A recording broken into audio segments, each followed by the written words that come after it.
Brillanti Musicals, kull nhar ta' ħamis fit-8:30 dejjem fuq One. Il-Ministeru għall-Ġustizzja ħabbar it-tnedija ta' konsultazzjoni pubblika dwar riforma li se tassigura ġustizzja effettiva mal-vittmi ta' droga.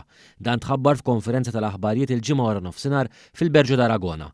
Hawnhekk ġie spjegat kif din ir-riforma tinkludi emendi fil-kapitlu 537 tal-Liġijiet ta' Malta. Fil-fatt l-emendi flat dwar id-dipendenza fuq id-droga, trattament mhux priġunerija, jirrappreżentaw pass innovattiv u kuraġġuż fit-teħid ta' atteġġjament ġdid lejn il-vittmi ta' droga u lejn ir-riabilitazzjoni minflok il-kastig tagħhom. L-abbozz se jkun qed jiffoka b'mod partikolari fuq il-konsiderazzjonijiet umani u fuq iż-żieda tal-effiċjenza fl-amministrazzjoni tal-ġustizzja f'dan il-qasam. Dwar dan tkellimna aktar ma' Dr. Alex Sherry Herrera li hu chairperson tal-Bord Konsultattiv għall-Politika dwar loti tas-sentenzi. Tenna kif dawn l-emendi se jkunu qegħdin jollu l-limitu tal-pis f'każi li jistgħu jaqgħu f'din il-kategorija u jibbenefikaw mit-trattament. Wessajna l-kompożizzjoni tal-bord kif ukoll tajna aktar importanza u valur lir-rapporti illi jorħarġu mill-istess bord biex dan ir-rapport ħajkun qed jiġi komunikat lil kwalsiasi qrati diversi li qudiemhom individwi jista' jkollu każ pendenti. B'hekk ħaffifna l-proċess. Sherry Herrera tenna wkoll kif din ir-riforma se tkun qed tagħti priorità lid-diskrezzjoni tal-qrati favur ir-riabilitazzjoni ta' persuni li jkunu ġew akkużati b'pussess sempliċi ta' droga u jkunu l-ħabs.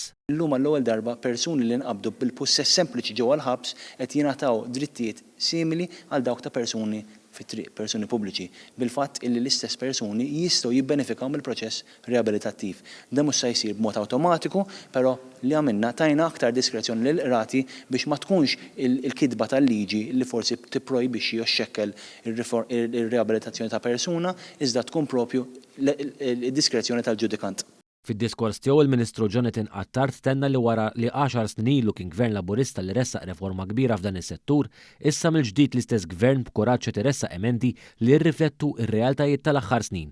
U llum 10 snin wara qed nassiguraw illi dawk l-esperjenzi akkumulati f'dan il-perjodu kemm il-membri tal-ġudikatura, kemm mill-membri tal-professjoni l-avukati, imma kif ukoll il-vittmi nindirizzawhom f'din ir-riforma biex nassiguraw li konna liġi aktar effettiva u fuq kollox inkomplu mixin lejn soċjetà fejn mela le kulħadd iwieġeb tagħmilu, kulħadd ikun kontabbli tagħmilu, imma b'mod ġust u proporzjonali. Il-konsultazzjoni għandha miftuħa sa' 9 ta' frar li ġej u sottomissjonijiet bil-miktub se jkunu qed jintlaqgħu permezz ta' email fuq consultation.justice@gov.mt jew inkella online fuq publicconsultation.gov.mt.